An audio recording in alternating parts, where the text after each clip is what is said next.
अनेक ठिकाणी लोकशाही आहे, तर त्याची अवस्था काय म्हणून एक अहवाल तयार केला. तर आता नुकताच एक अहवाल तयार झाला की भारतामध्ये घसरण चालली आणि याची काळजी जगाला वाटते. कारण भारता इतकी मोठी लोकशाही जगात नाही कुठे, म्हणून इथे घसरण झाली तर बाकी काय शिल्लक राहणार. आणि याच अहवालामध्ये कौतुक केलं जायचं की इतके विविधता असताना, इतक्या जाती, इतके धर्म, भाषा एवढ्या, तरी भारतामधले लोक लोकशाहीवादी.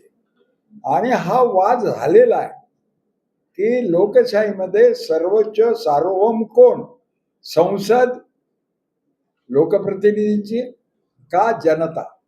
आणि हा मिटलेला आहे, लोकशाहीचा मालक जनता आहे. आणि मग आता जर तुम्हाला फॅसिस्ट प्रवृत्तीने राज्य करायचं असेल तर तुम्ही आलात जरी निवडणुकीतून, तरी तुम्ही असं मानता, हे मी तुला पैसे दिले होते ना, त्यावेळेला तू घाबरला होता ना, तू दिले ना मला मतदान, माझ्याकडे आता लायसन्स आहे, 5 वर्ष तू बोलायचं नाही. म्हणजे 5 वर्ष लोकांनी मृत असावं, अशी लोकशाही हवी आहे, असं आता राजकीय नेतृत्वाकडनं दिसतं. आताचे सरकार 3 विचारधारेंचं आहे. म्हणजे खरं तर चांगलं आहे, बाहेर शांतता राहायला पाहिजे. उरले सुरले कोण आहेत, विचारधारा काही वेगळी नाहीच आहे. तर असे जर सगळ्या विचारधारांचं हे सरकार आहे, तर किती महाराष्ट्रामध्ये शांतता आणि स्थैर्य पाहिजे होतं. पण हे 3 विचारधारांचा संगम आहे का, 3 ठोके आहेत आणि ते एकमेकावर आदळत आहेत. हे अराजक का निर्माण झालं, तिथेच दिसतंय अराजकाचं मूळ. आणि म्हणून याच्यामध्ये आपण सांगितलं पाहिजे वारंवार जनतेने, आम्ही जिवंत आहोत. 5 वर्षाचं लायसन्स म्हणजे उरलेली 5 वर्ष आम्ही मृत व्हायला तयार नाही होत. आणि याच्यामध्ये पुढाकार घेण्याचं नैतिकदृष्ट्या जबाबदारी आम्ही घेतली. याचं एकमेव कारण आहे, आम्ही त्या मंदिरात जाऊन आलेले लोक आहोत. आम्हाला प्रवेश कसा मिळालेला, साधारण पोस्टर आणि मतदानाला चिन्ह दाखवायचं याचा खर्च आणि बाकी लोकप्रियता, पूर्वी तुम्ही काय काम केलं असेल. आणि आता हे काय चाललंय, जर कोणाला उभं राहायचं असेल तर हा पहिला प्रश्न, तुझ्याकडे गुन्हेगारांची यंत्रणा किती, तुझ्याकडे काळा पैसा किती, आणि तुझी जात, तुझ्या जातीचा समूह किती. आता हा देश इतक्या जाती असताना अखंड उभा केला महात्मा गांधींच्या नेतृत्वाखाली.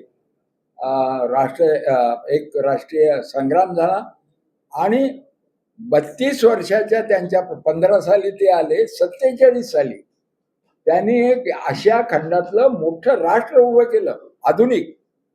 त्याचं संविधान झालं.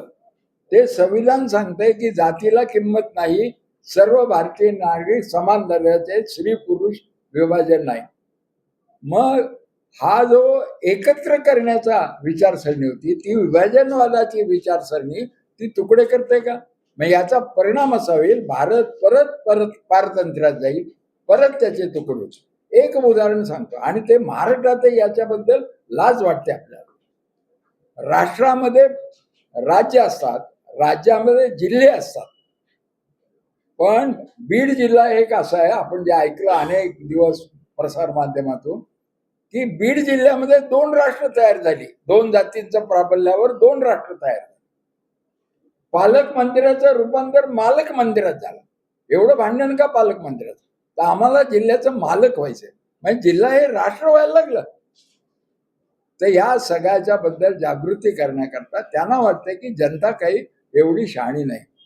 पण आम्ही आणीबाणीमध्ये 19 महिने राहून आलो.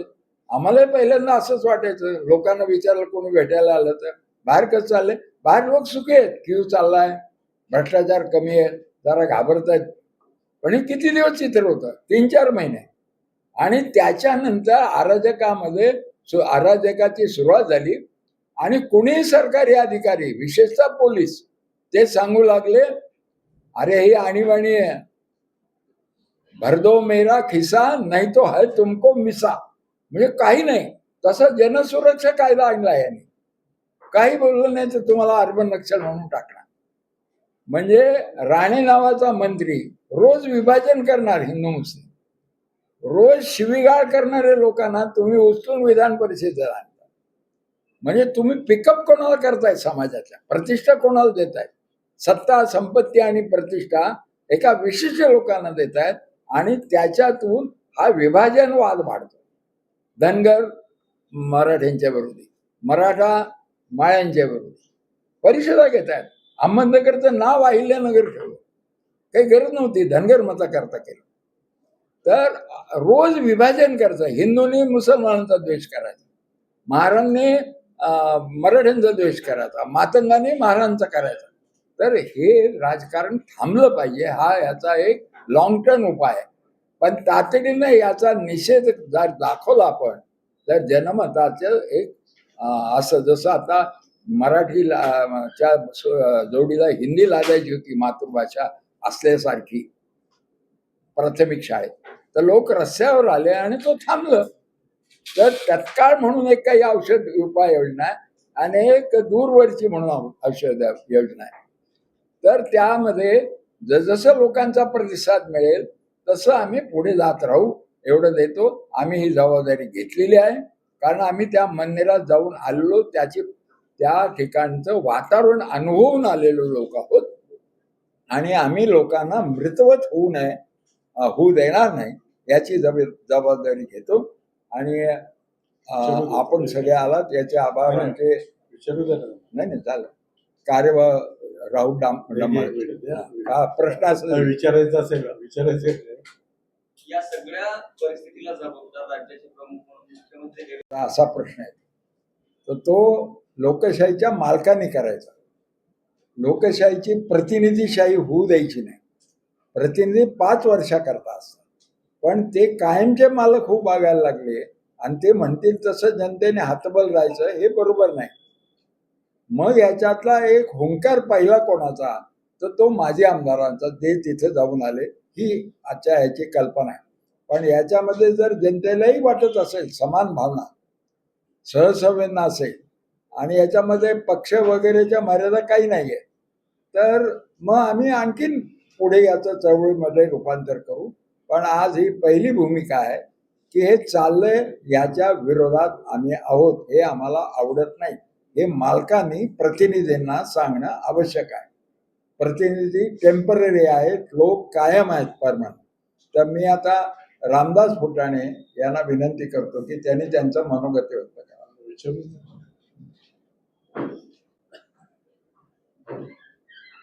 राड्यात जन्मले जे जे, राड्यात जन्मले जे जे, राड्यात वाढले आता, राड्यात वाढले आका. राड्यात जन्मले जे जे, राड्यात वाढले आका, या सभागृहातही आता ते छोटे मोठे आका.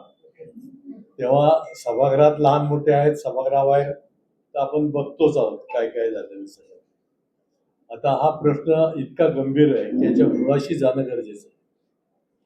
आता वंदनाताईने आणि यांनी सांगितल्यामुळे मी पुन्हा सांगत नाही, परंतु अशा प्रकारचं वातावरण एकदा 40 वर्षापूर्वी झालं होतं. तुम्हाला आठवत असेल, काँग्रेसचेच 2 गट होते, एकमेकाच्या विरुद्ध उभे होते आणि ते राज्यपालाच्या भाषणानंतर अगदी एकमेकाच्या अंगावर पडण्याची वेळ, पण नंतर सगळे एकत्रची होते. त्यानंतर पुढे सभागृहात भांडणं झाली होती की लोकसभेच्या बाबासाहेब आंबेडकरच्या पुतळ्याच्या विरुद्ध टिळकांचं नाव वर घ्यायचं का मधुकरराव चौधरींचं वर घ्यायचं. त्याही विधानसभेत नंतर सगळे एकत्र आले होते. म्हणजे कुणाला तरी मारणे किंवा मारणारे लोक पाळणे असा त्यावेळेस भाग नव्हता. शिवसेनेच्या भाजपचे आमचे सगळेच मित्र होते, आम्ही विरोधी पक्षात होतो. मनोहर जोशी, सुधीर जोशी, प्रमोद नवलकर अत्यंत सुसंस्कृतपणे वागायचे. आणि बाळासाहेब जरी बाहेर असले तर कुमारला एक अनुभव आहे की बाळासाहेब ठाकरे एकदा पुण्यात सुधीर गाडगीळच्या सत्काराला आले होते आणि ते परत मुंबईला निघाले. तर मी भेटलो, म्हणले रामदास काय? म्हटलं काय नाही, तू माझं भेटायला आलो. म्हणले बसूया. बसूयाचा अर्थ तुम्हाला माहिती सगळं अनेक प्रकारे होऊ शकतो. आणि मग एका हॉटेलमध्ये रूम बुक केल्यावर बसायला कोण कोण? कुमार सप्तर्षी, रामकृष्ण मोरे, उल्हास पवार, मी, आणखी एक दोघे होते. म्हणजे आम्ही काँग्रेसवाले आहोत ते असून सुद्धा बाळासाहेब ठाकरे हे सगळ्यांच्या बरोबर बोलायचे, सगळ्यांना बोलायचे, सगळ्यांच्यावर जेवायचे. द्वेषाची भावना नव्हती त्या ठिकाणी. आता खाली जो द्वेष आहे तो या टोकाला गेलेला आहे की तो उद्या सभागृहात रक्तपात होण्यापर्यंत येण्याची शक्यता आहे. आणि याच्या मुळाकडे जर जायचं असेल तुम्हाला तर हे आत्ता आले, मी यांना दोष देत नाही. ते ज्या कल्चरमध्ये वाढले, ज्या संस्कृतीत वाढले, तिथे मुळापर्यंत जावं लागेल. म्हणजे आपल्या प्राथमिक शाळेतलं शिक्षण, आपण म्हणतो ना शिक्षक गुरु ब्रह्मा गुरु विष्णू, मग ज्या प्राथमिक शाळेत ते शिकले त्यांच्या गुरुजींनी यांना काय शिकवलं? दुसरं कायदा आणि सुव्यवस्थेची व्यवस्था, आणि तिसरी न्याय संस्था. 19 वर्षानंतर जर निकाल लागत असेल, त्या उत्तेजन देण्यासाठी, गुन्हेगारी प्रवृत्तीला उत्तेजन देण्यासाठी हे तिघेही जबाबदार आहेत. तसे त्या ठिकाणी त्यामुळे यांनाच दोष देण्यापेक्षा त्यांना ज्यांनी काही शिकवलं असेल ते महत्वाचं आहे. दुसरी गोष्ट, राजकारणात घाशीराम कोतवाल पाळण्याची एक सवय असते. प्रत्येक आमदार आपले घाशीराम कोतवाल पाळतो आणि हे दिल्लीचे घाशीराम म्हणून काम करतात. घाशीराम हा कालातीत असतो त्या ठिकाणी, पण तो आता ज्या पद्धतीचा उद्रेक झालेला आहे, रक्तपातापर्यंत हे लोक आलेले आहेत आणि सभागृहाच्या दारात हाणामारीपर्यंत लोक आलेले आहेत, तेव्हा आपल्याला असं वाटतं की आता याबद्दल बोलावं की नाही बोलू नये, जाहीर बोलावं की बोलू नये. म्हणून कुमार सप्तर्षींनी हे जे आजची प्रेस बोलवली त्यांना मी धन्यवाद देतो आणि थांबतो. नंतर आपला प्रश्न बोलतो. आणखी काही कुणाचा प्रश्न आहे? सप्तश्री सर, शरद पवार साहेब जे महाराष्ट्राचे अनेक वर्ष मुख्यमंत्री राहिलेले एका पक्षाचे अध्यक्ष आहेत, त्यांनी सुद्धा या परिस्थितीला गांभीर्याने पाहिलं पाहिजे, आमदारांना समज दिली पाहिजे आणि या चळवळीला तुमच्या सोबत पण आलं पाहिजे. ते माझ्याकडनं शरद पवारांनी कसं वागायला पाहिजे याची गॅरंटी मागतात. आजपर्यंत कोणी दिलेली नाही, पण तरी मी देऊ शकतो. आम्ही समवयस्क, आम्ही 4 महिने समवयस्क असतो आणि 8 महिने तो थोडासा पुढे असतो. म्हणून डोक्यात ह्या वयामध्ये जे चालतं ते दोघांना एकमेकांना न भेटता कळतं. काय चालतं या वयामध्ये? आता आपली थोडी इनिंग राहिली आहे, चिमूटभर राग दिसायला लागते. तर लोकांनी म्हणावं की यांनी योग्य वेळेला योग्य शब्द वापरले, योग्य मार्गदर्शन केलं आणि बरा होता माणूस. तर असं शरद पवारनं काय वाटणार नाही? तेही 84 वर्ष. आता कसं होतं, जसं वय वाढतं तसं स्वार्थ गळून पडायला लागतो. मी पूर्वीचे काही दाखले देत नाही, पण आम्ही प्रॉडक्ट जे आहोत ते संयुक्त महाराष्ट्र चळवळीचे आहोत. म्हणून आमच्यामध्ये लोकांना किती वाटलं तरी जात नावाचा विषय नाही आमच्या डोक्यात.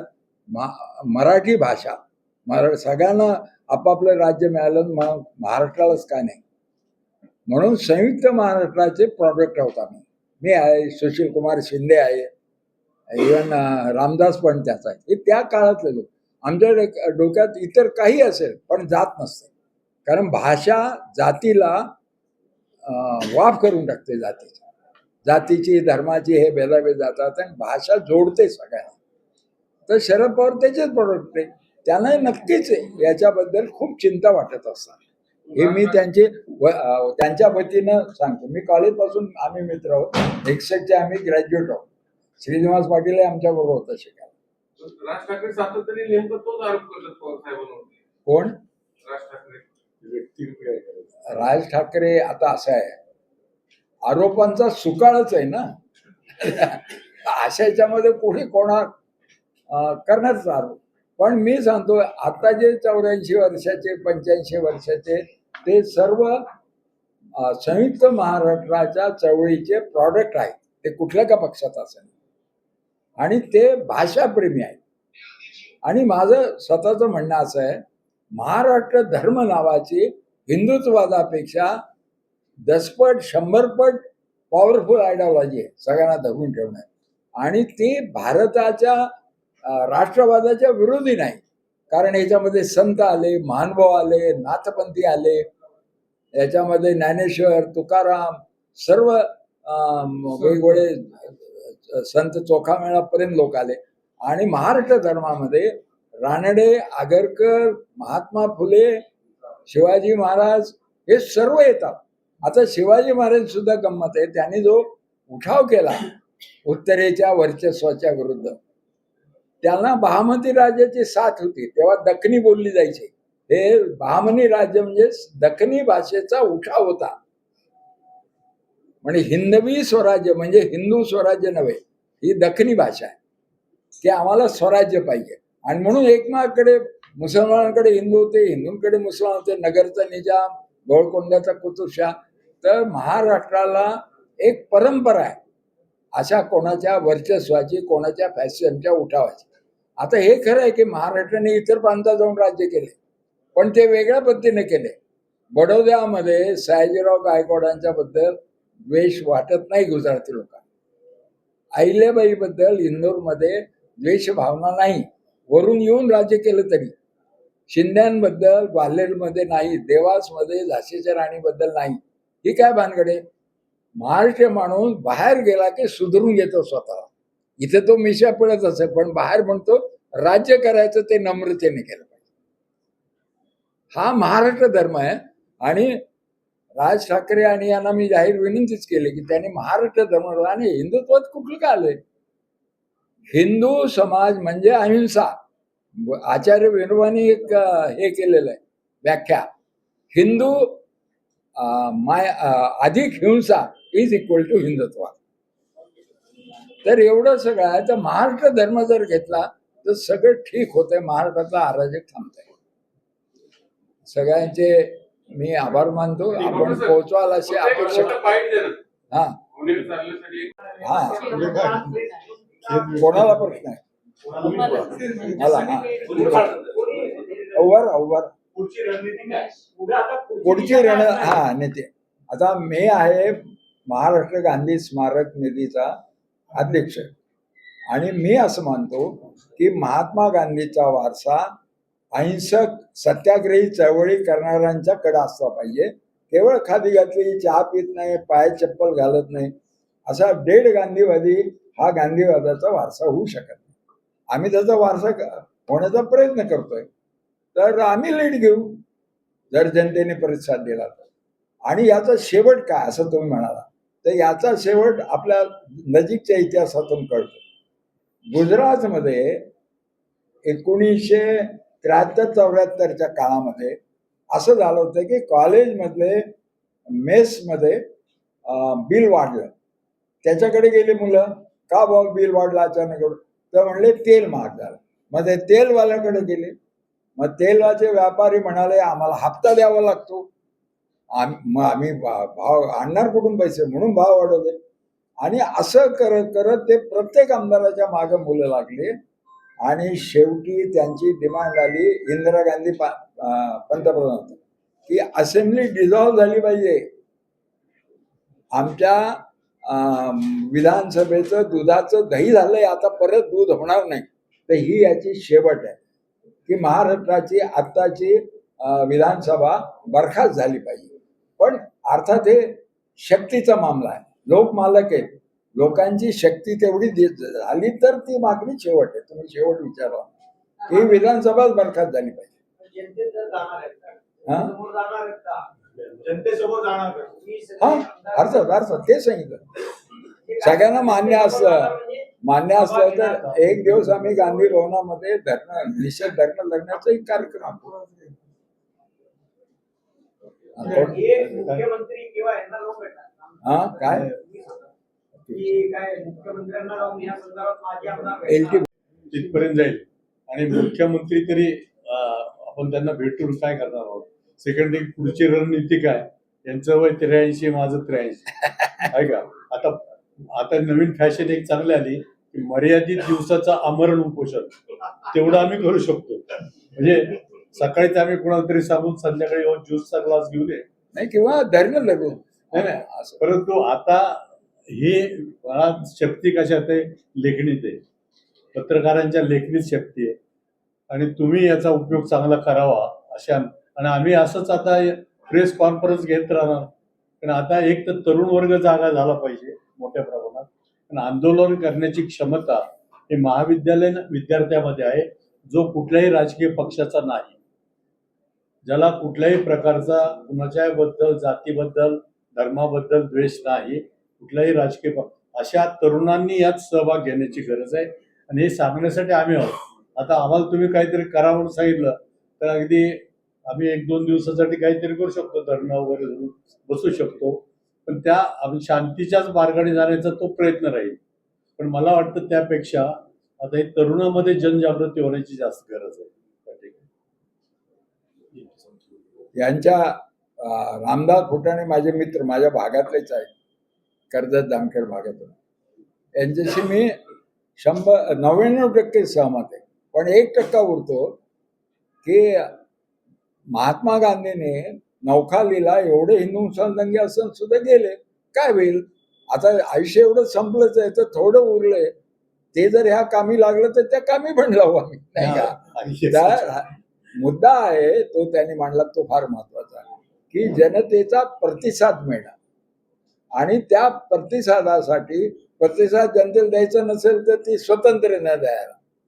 पण तुम्ही आमचं म्हणणं जर लोकांपर्यंत प्रसार माध्यमाने पोहोचवलं, कारण ती तुमची पण जबाबदारी, आणि त्याच्यामध्ये जर आम्हाला वाटलं तर याच्यात चळवळही करता येईल, असं काही नाही. म्हणून प्रसार माध्यमाचं सहकार्य हे फार महत्वाचं. कोण? नाही देवेंद्र व्यक्तिगत कुणाचं नाव घ्यायची गरज नाही.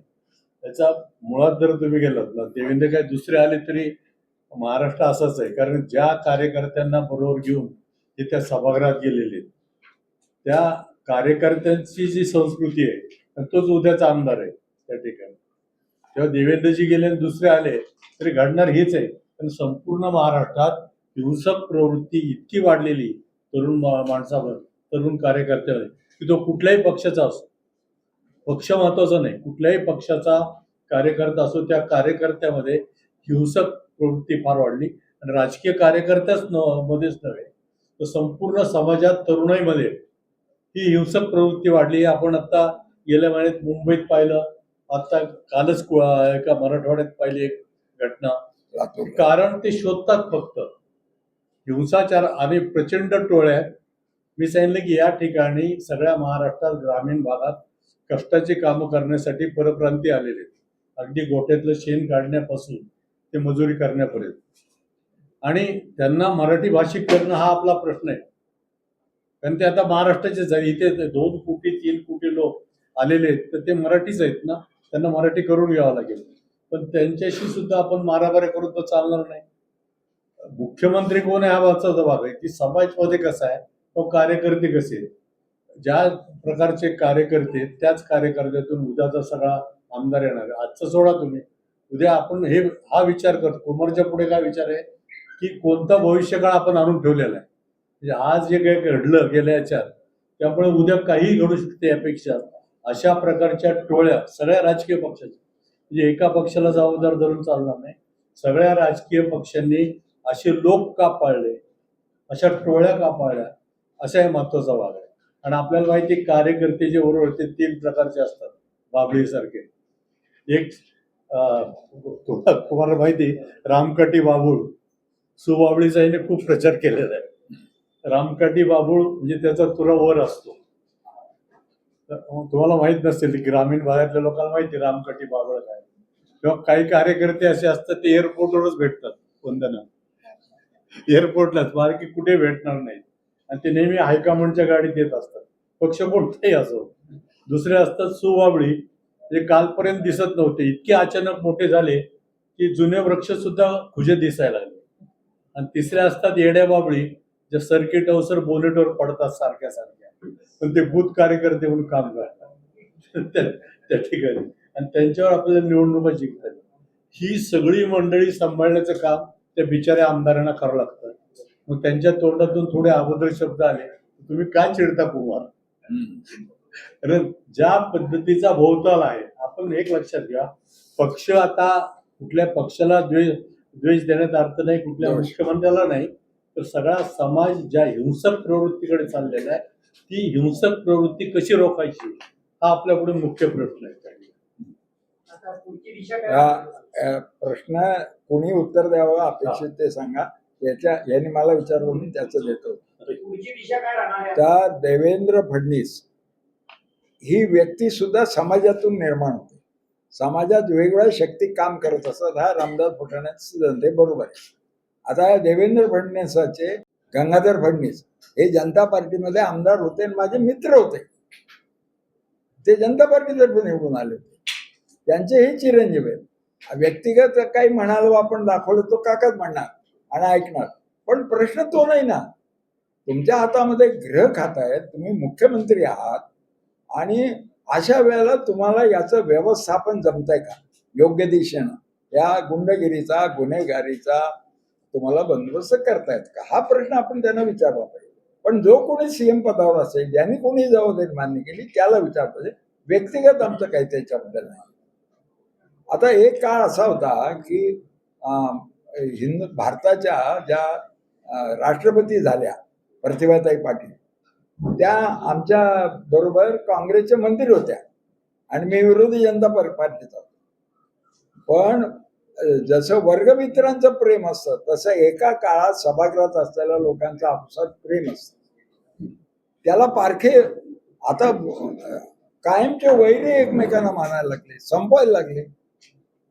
तर कायमचे वैरत्व, कायमचं कोणाचा द्वेष करणं, हे माझे सहकारी LT सावंत वक्ता. तर जिथे द्वेष असतो तिथे देश नसतो, हे लक्षात घ्या. आणि जिथे वैर असतं तिथे लोकशाही नसते. हे दोन सूत्र अगदी हमखास आहेत. आता दुसरं कोणाला विचारायचं? आमदारांच्या वतीने डॉक्टर कुमार सत्तरजींनी आहे ती प्रेस कॉन्फरन्स बोलवली आणि आजच्या खऱ्या परिस्थितीच्या वाचा फोडण्याचं या ठिकाणी त्यांनी कार्य सुरू केलं. त्याबद्दल मी त्यांचं मनापासून अभिनंदन करतो. सध्या महाराष्ट्रामध्ये राजकीय परिस्थिती, राजकीय लोकांचा हस्तक्षेप, राजकीय लोकांचे सहकार्य यांच्या वातावरणामध्ये महाराष्ट्राची संस्कृती ही राजकीय ही नष्ट होण्याच्या परिस्थितीमध्ये झालेली आहे. आम्ही आमदार असताना अशा गोष्टी होतच नव्हत्या. विरोधक आमदार एकमेकांच्या विरोधी प्रश्न विचार करायचे, टोमणे मारायचे, परंतु नंतर मात्र ते दोघं मित्र लगेच एकत्र यायची अशी संस्कृती होती. आम्ही MLA हॉस्टेलमध्ये राहिलो आणि आमदारांची काही तक्रारी असेल तर या ठिकाणी आमदार भोजनालय तक्रार केंद्र किंवा एक समिती असायची, त्यांच्याकडे तक्रार केली जायची. परंतु आमदार लोक छोट्या कपड्यावरती बनियनवरती येऊन कुणाला मारहाण करताना कधी पाहिलं नाही. आज आमची परिस्थिती अशी झाली की आम्ही आमदार माजी आमदार आहे हे सांगण्यालाही आता लाज वाटायला लागली. लोक विचारतात तुमच्या काळामध्ये बी असंच होतं का, असा आम्हाला आज लोक प्रश्न विचारायला आलेला आहे. परंतु पुणे शहरामध्ये अशा पूर्वी बातम्या होत्या की नेहमी लोकांना चांगलं दिशा देणाऱ्या बातम्या होत्या. परंतु आज तुमची बी अडचण झाली. रोज काय बातम्या, तर कुठं पैठा गँग झालेली आहे, कुठं मारामारी झालेली आहे, कुठं कुणाला लुटलेलं आहे. अशा सगळ्या पुण्यामध्ये ज्या कधी येत नव्हत्या त्या बातम्या आज पुणे शहरामध्ये यायला लागलेल्या आहेत. पुण्यामध्ये मी आज महिलांना काय, तरुणांना काय, शिक्षण संस्थेला काय काम करणं अत्यंत कठीण झालेलं आहे. राजकीय लोकांचं तर जे आमच्या काळातले आहे त्यांचं तर अत्यंत कठीण काम करणं झालेलं आहे. सामाजिक काम करत असताना लोक येत असतात, परंतु आमच्याकडून काम घेण्यानंतर ते काम होण्यास विलंब लागतो. पण दुसऱ्या कोणत्या गँग मधल्या माणसाने सांगितलं तर ते काम त्याचं नक्की होतं. आता पुण्याच्या परिस्थिती आहे, म्हणून ही जी आजची परिस्थिती आहे त्याला याच्यामध्ये सर्वांनी वाचा करून आपलं पुणे शहराबद्दल तर पुण्याचा आमदार म्हणला तर त्या ठिकाणी दिल्लीपर्यंत त्याच्याबद्दल चांगला सन्मान असायचा. आता जर आम्ही गेलो काय बोललो तर तुमचं काय पुणे आता बिहार झाले काय, असं आपले दिल्लीतले आपले सहकारी आपल्याला विचारतात. अशी आपली परिस्थिती झालेली आहे. म्हणून मी पुन्हा एकदा या बाबतीमध्ये सर्वांनी सहभाग घेऊन आपलं पुन्हा चांगलं केलं पाहिजे, आपला देश चांगला केला पाहिजे. आणि खऱ्या अर्थाने आता राजकीय लोकांनी आत्मपरीक्षण करून आपण कसं वागलं पाहिजे हे मी या ठिकाणी शिक्षण घेतलं पाहिजे अशी अपेक्षा करतो. पाहिलं हे नवीन सरकार आल्यापासून हे चित्र पूर्णपणे बदलत चाललंय असं पण बघतोय. आपले नेते मंडळी जे महाराष्ट्राचे होते ते अतिशय दूरदृष्टीचे, संयमी, अतिशय सुसंस्कृतपणाने बाजू मांडणारे. अनेक वेळेला वादविवाद, जसं सप्तर्षी साहेबांनी सांगितलं, वादविवाद होणारच, शेवटी लोकशाही आहे, इश्यूजवर वादविवाद व्हायलाच पाहिजेत, पण त्याच्यानंतर एकत्र येऊन चहा पिणं बाहेर, अशी एक संस्कृती महाराष्ट्राने जोपासली आहे. 9 महिनेच मी आमदार होते, पण त्या ठिकाणी जे एक खेळीमेळीचं वातावरण, एकमेकांचा आदर करण्याचं वातावरण जे होतं ते आता कुठेतरी लोप पावतंय असं बघायला मिळतं. 12 वर्ष खासदार होते. दिल्लीमध्ये पण आपल्याला सांगते आवर्जून की ज्या वेळेला महाराष्ट्रात काहीतरी चुकीचं घडतं त्यावेळेला तिथले खासदार आम्हाला आवर्जून येऊन भेटतात की अहो महाराष्ट्रात असं होतंय. म्हणजे कुठल्याही राज्यातले ते खासदार असले तरी महाराष्ट्राबद्दल त्यांना जी आपुलकी, जे प्रेम, जे आपलेपणा वाटतो तो एक वेगळाच. कारण इतरांच्या राज्याबद्दल एवढं आपुलकी वाटणं हे काय साधी गोष्ट नाहीये. पण महाराष्ट्र हे सगळ्यांच्याच डोळ्यात एक संयमी महाराष्ट्र, एक पुरोगामी महाराष्ट्र, एक सुसंस्कृत महाराष्ट्र. आपण महाराष्ट्रासारखं झालं पाहिजे असं आदर्शवत असं एक चित्र निश्चितपणे आतापर्यंत आलेलं आहे. पण आत्ताच जे आपण बघतोय, जे कारनामे चालतात, म्हणजे मगाशी मी खाली बसलो होतो त्यावेळेला हेच म्हणत होतो की आता तुम्हाला आमदार व्हायचं असेल तर कदाचित तुम्हाला शिवीगाळ करता आली पाहिजे, मारहाण करता आली पाहिजे, गुंडायझम करता आलं पाहिजे, तर ते तुमचं एक एक एक डिग्री आहे की तुम्हाला आमदार होण्यासाठी. असं काहीतरी आहे का हे वाटायला लागलेलं आहे. वास्तविक पार्टी विथ अ डिफरन्स असं बीजेपीला मानायचे आणि आपल्याला पण वाटायचं की ठीक आहे, हे लोक सत्तेत आले तर कदाचित भलं काहीतरी होईल, चांगलं काहीतरी होईल. पण हे न होता चुकीच्या मार्गाने आपल्याला सगळं काय चालताना दिसतंय. आज महाराष्ट्रात नाही, देशात ही परिस्थिती आहे की काहीही कोणीही सरकारच्या विरोधात बोललं की ताबडतोब त्याला काहीतरी मारहाण तरी होणार, नाही तर ट्रोलिंग तरी होणार. आणि आपण हे बघतोच आहे काय होतंय ते. मला असं वाटतं हे जे चित्र तयार झालंय हे पूर्ण देशभर चाललेलं आहे.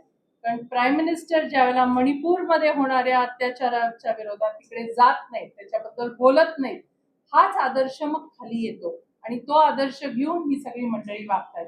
छोट्या छोट्या क्लिप्स ज्या व्हायरल होतात त्याच्यावरनं दिसतं की आज जे चीफ मिनिस्टर म्हणून बसलेत, म्हणजे ह्या राज्याला होम मिनिस्टर आहे की नाही असा मोठा प्रश्न पडतो. आणि होम मिनिस्टर आहेत तर कोण आहेत, मग ते काय काम करत नाहीत, का कारवाई करत नाहीत, का त्यांच्या लोकांना